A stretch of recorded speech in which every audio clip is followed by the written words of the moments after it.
날씨가 좀 추워지면서 순환이 안 되는 분들이 많은데요.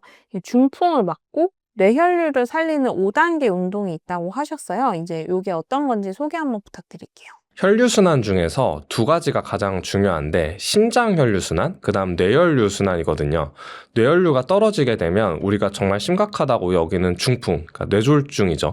뇌경색이나 뇌출혈이 발생할 수 있고 꼭 이런 질환이 아니더라도 임상적으로는 뇌혈류순환이 떨어지면서 머리에 마치 안개가 낀 것처럼 집중력이 떨어지고 인지기능이 저하되는 브레인포그까지 올 수 있거든요. 그래서 증상이 없다고 하더라도 평상시에 뇌혈류를 관리하는 게 굉장히 중요합니다. 제가 오늘은 그냥 영상 보시면서 따라할 수 있는 아주 간단한 5가지 운동 바로 알려드리도록 할게요. 1단계로는 준비 운동을 하면 되는데 준비 운동은 이렇게 왔다 갔다 고개를 좌우로만 움직여주면 됩니다. 이렇게 좌우로 움직이는 이유는 평상시에 고개를 앞으로 숙였다 뒤로 숙였다만 하지 좌우로 움직이시는 분들이 거의 없어요. 그래서 이렇게 목을 가볍게 풀어주고, 두 번째는 옆머리 쪽을 풀어줄 건데 이 옆쪽에 측두근이라는 게 있어요. 이 측두근은 편두통이 있으시거나 혹은 턱관절에서 소리가 나거나 통증이 있으신 분들이 하면 아주 좋은 곳이고, 양 손바닥의 아랫부분을 이용해서 이 측두근을 잡고 이렇게 쭉 굴려줍니다. 앞으로 30초 정도 굴려주고 그 다음 뒤로 30초 굴려주시고요. 자, 그럼 이렇게 1분 정도 했죠. 그 다음에 이렇게 측두근에 손을 두고 손은 가만히 있는 상태에서 입을 벌렸다가 닫아줄 거예요.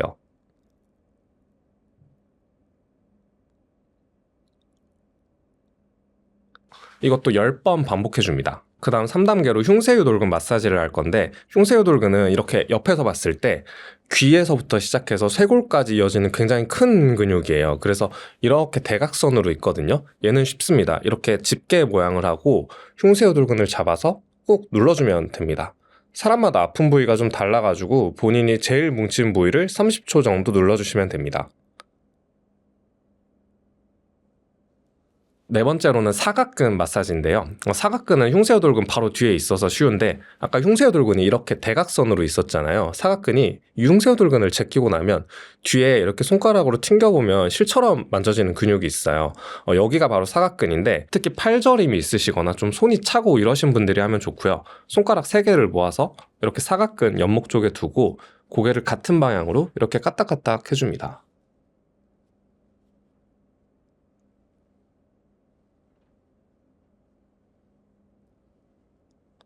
5번째는 후두하근 마사지인데요. 후두하근은 우리 몸의 머리, 두개골과 목뼈, 경추를 이어주는 핵심 근육입니다. 그래서 머리가 두통이 좀 심하시거나 좀 특히 눈이 뻐근하고 건조하신 분들이 하면 눈이 좀 맑아지는 효과를 볼 수 있어요. 후두하근 같은 경우는 이렇게 뒤통수를 만지다 보면 이게 툭 튀어나와 있는 뼈가 있습니다. 그 뼈를 따라가서 내려가다 보면 약간 움푹 파인 곳이 있거든요. 여기를 그냥 깊게 꾹 눌러주면 됩니다. 평상시에 일자목이 있으시거나 좀 목이 많이 아프신 분들은 여기가 되게 많이 아프실 거예요. 이렇게 언제 어디서나 할 수 있는 운동들을 평상시에 꾸준히 해주시면 이 자체가 뇌혈류 순환을 개선시키고 중풍이나 브레인 포그 같은 증상들도 예방할 수 있습니다. 자기 전에 귀를 마사지하는 게 자율신경에 좋다고 하셨는데 그 이유가 무엇인가요? 자율신경은 해부학적으로 봤을 때 우리 몸의 척추에 분포하고 있어요. 그래서 보통 교감신경이 흉추와 요추, 그리고 부교감신경이 두개골과 천고울에 위치하고 있다고 하는데요. 그런데 현대인들 중 대부분은 교감신경이 항진되고 부교감신경 기능이 저하된 교감신경 우세형 자율신경 실조증이 많습니다. 즉 대부분 환자분들이 교감신경의 기능은 너무 과도하고 부교감신경의 기능은 떨어진 상태인 것이죠. 그런데 부교감신경을 개선시킬 수 있는 방법이 바로 귀 마사지인데요. 부교감 신경 안에서도 세부적으로 여러 가지 신경 갈래들이 있는데 그 중에 약 80%를 차지하는 게 바로 미주신경입니다. 흔히 미주신경성 실신이라고 들어보셨을 텐데 이게 몸이 과도하게 이완되면서 부교감 신경이 지나치게 항진되어서 이완이 과도하다 보니까 순간적으로 의식을 잃는 질환이거든요. 그런데 이 미주신경이 여러 군데에 분포하고 있는데 신체 표면에 드러나는 부분 중 하나가 바로 귀입니다. 그래서 이 귀 자극을 해주는 것 자체로 부교감 신경을 회복시킬 수 있고요. 실제 임상에서도 이 귀에 자극을 줘서 치료를 하는 방법들이 많이 존재합니다. 집에서 하는 방법은 굉장히 간단한데요. 귀를 5부위로 나누어서 마사지를 해줄 거고요. 첫 번째는 이렇게 윗부분을 먼저 당겨줍니다. 오른쪽에서 약간 위쪽으로 대각선으로 한 20초간 당겨주시고요. 그 다음으로는 귀 아래쪽을 잡고 그대로 직선으로 옆으로 쭉 당겨줍니다. 이것도 20초 해주시면 됩니다. 그 다음으로 아래쪽 귓볼 부위를 잡고 이번에는 아래쪽 대각선으로 20초간 당겨주세요.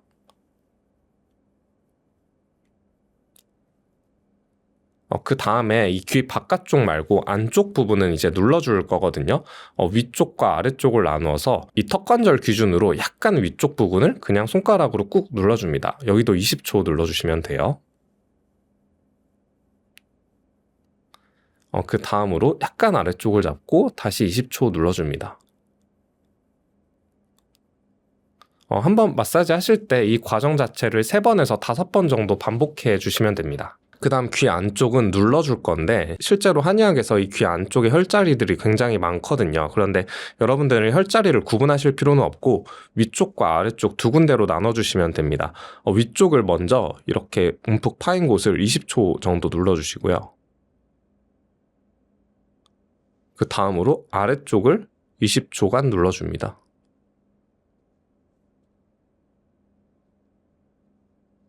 부교감 신경이 활성화되면 소화도 잘 되고 휴식을 취할 때 회복도 잘 되고 또 수면에 도움이 되거든요. 특히 그래서 이 귀 마사지는 그냥 누워서도 할 수 있으니까 자기 전에 한 3번 정도씩 하시면 수면에 어려움을 겪으시는 분들이 더 도움이 되실 수 있을 거라고 생각합니다. 자율신경을 한 번에 회복하는 자세가 있다고 하셨는데 그게 무엇인가요? 자율신경 치료할 때 여러 가지 고려할 게 있는데 이게 자세도 굉장히 중요해요. 왜냐하면 해부학적으로 척추에 자율신경이 분포하고 있다고 말씀드렸는데 그래서 일자목이나 거북목 혹은 구분 등 골반이 틀어지신 분들이 이런 틀어진 구조적인 원인 때문에 자율신경이 악화되는 경우도 굉장히 많거든요. 그래서 실제로 제가 환자분들을 볼 때도 진료실에서 이렇게 앉아서 대화를 하다 보면 모두 하나같이 이렇게 구분 자세를 하고 계십니다. 그래서 이렇게 굽혀진 자세를 반대로 펴는 자세를 해주면 되는데요. 우선 양팔을 이렇게 위로 드시고요. 뭔가 이렇게 당긴다는 느낌으로 이렇게 뒤로 쭉 내려줍니다. 그럼 몸이 W자 모양이 되겠죠. 그리고 이 상태에서 목을 가볍게 뒤로 젖혀주는 거예요. 이 상태가 됐을 때 어깨가 아니라 목부터 뒤까지 자극이 오면 되고요. 특히 여기서 엄지손가락이 좀 중요한데 엄지손가락을 이렇게 뒤로 두고 뒤에 있는 벽을 좀 민다는 느낌을 주세요. 이 자세를 30초간 유지합니다. 그래서 자율신경이 안 좋으신 분들은 물론이고 목 어깨 통증이 있거나 두통이 있거나 등이 아프신 분들, 자세가 불량하신 분들은 이 자세를 꾸준히 하시면 그런 것들이 같이 개선될 수 있습니다. 유튜브 영상에서 손가락을 튕기는 것도 자율신경에 도움이 된다고 하셨는데 그것도 설명 한번 부탁드릴게요. 자율신경 치료하는 것 중에 되게 특이한 것도 사실 좀 많거든요. 제가 소개해드린 것 중 하나가 손가락을 튕기는 건데 이렇게 손가락을 튕기는 거예요. 근데 이걸 어떻게 하는 거냐면 양손을 두고 소리가 안 나도 괜찮아요.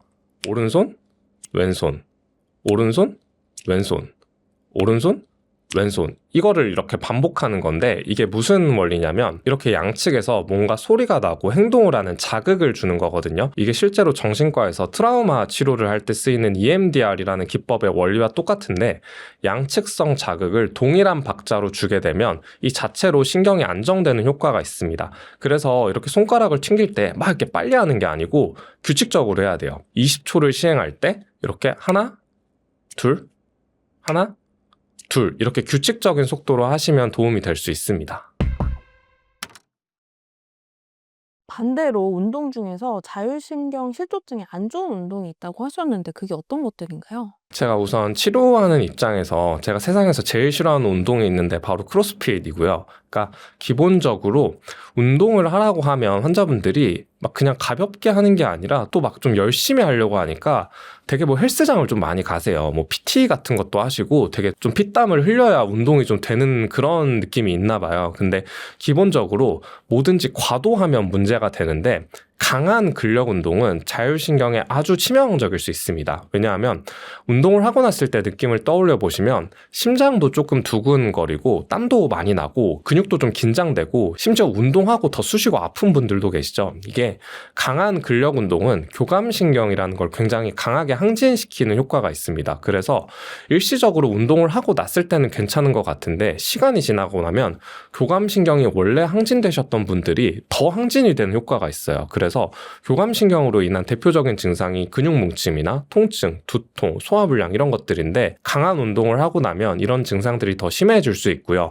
이런 근력 운동보다는 기본적으로는 주 3회 정도 이런 강한 운동보다는 약한 중강도 정도의 유산소 운동을 가장 많이 추천드리고요.